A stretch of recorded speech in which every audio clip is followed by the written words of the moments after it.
Coach Pete Shinnick, National Signing Day. Braves come up with 10 signees, 4 transfers. Just talk about your overall thoughts on the class coming in. Well, we knew it was going to be a small class from the beginning, so I'm very pleased with the effort that our assistant coaches put in, trying to identify the right fits for our program. I think it worked out really, really well. Very pleased with who we have already on campus, and then the 10 that'll be joining us next fall. Very exciting group. Really fits the needs that we were looking for. As you can see, a lot of offensive linemen and defensive linemen in this group, and that's really what we were focusing on. We knew we had to sign a quarterback for the future, and we were fortunate to get, I think, a very promising high school quarterback in Seth Owen. And then we had an opportunity late to pick up a transfer quarterback. Just add a little depth and experience in Madison Mills. And so Madison's a guy we've known about for a little bit, knew of him out of high school. So I'm very excited about adding Seth. I think he gives us a great promise for the long-term future. And then I think with Madison, it kind of shores up that position for the short term. As you know, we got 2 returning seniors, both who started, won a lot of football games for us at quarterback. So that signee right there, those signees kind of filled that need for us. When you look at the rest of the class, with the offensive linemen, we just needed to add some size. And we've been doing that the last couple of years. And this group is, I think, one of the bigger groups that we've put together. When you look at the size of the 5 offensive linemen that we've got, 2 that are here on campus and 3 that will be joining us in the fall. And then defensive line, again, I think both guys very similar that we signed. Sylvester Crawford, obviously to be able to get him in the mix and have him on campus right now, very exciting. And then Philip Durr out of Terry Sanford, very, very pleased with what he did in high school and think that he's going to be able to add to us. Obviously 2 Robeson County players that I think really fit just kind of the need that we're looking for. We're always looking to get guys that want to stay close to home. Isaac Jacobs, very excited that he decided to join us along with Ahmad Smith. I think 2 great additions from Robeson County, Purnell Sweat, Lumberton High School. Both those guys are well coached. Both those guys come from very good programs that we know a lot about. So I think this class really fits what we're trying to accomplish. Feel great that we were able to get 10. We hoped at some point in time to really kind of sign somewhere around 7 to 9. So to get 10, feel very good about that. Now, for those folks that are viewing this on the website right now and they're saying UNCP only signed 10 kids, they only got 4 transfers. This team usually signs 25 to 30 every year. You didn't really have a dire need in a lot of areas. 27 seniors coming back next year. You bring back 17 starters out of your 22.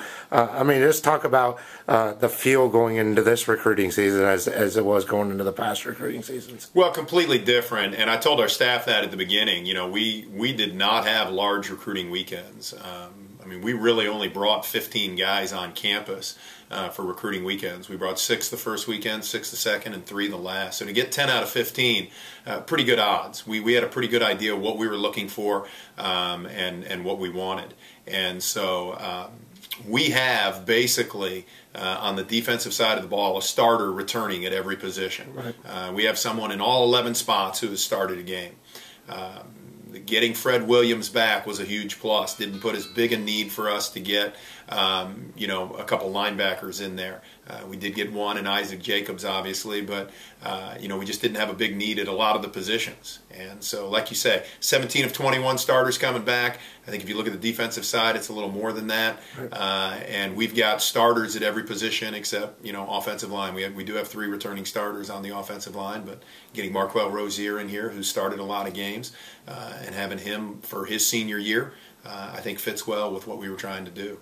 Now, one need you will need to fill on the defense, the strong safety position, the free safety position with Sean Rush graduating. You look to have done that as well with the signing of 2 secondary guys.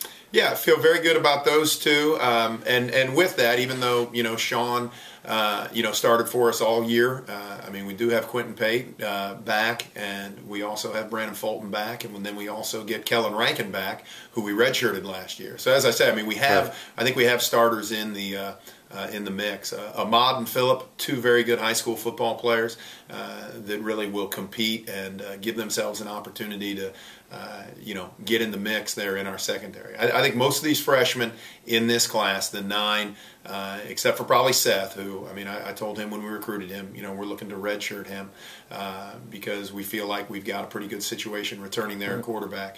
I think the others have a great chance of coming in and competing. And then Chase at the punter spot, really an exciting and a unique player because he's the first in the modern era. I think if you go back when we had football back in the late 40s and early 50s, we might have had a couple of dual football-baseball players. Right. But this is the first in the modern era, both a football and a baseball player.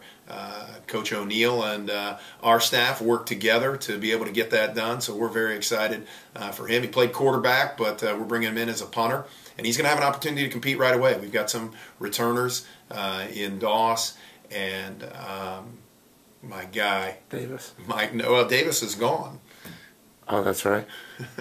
Connor Haskins. Connor Haskins, who punted in high school. We've got Michael Doss and Connor Haskins who will be competing along with Chase. So I think we're going to have great competition at that position. Now, football coaching, obviously a never-ending career. You're wrapping this one up. You're already starting on next year.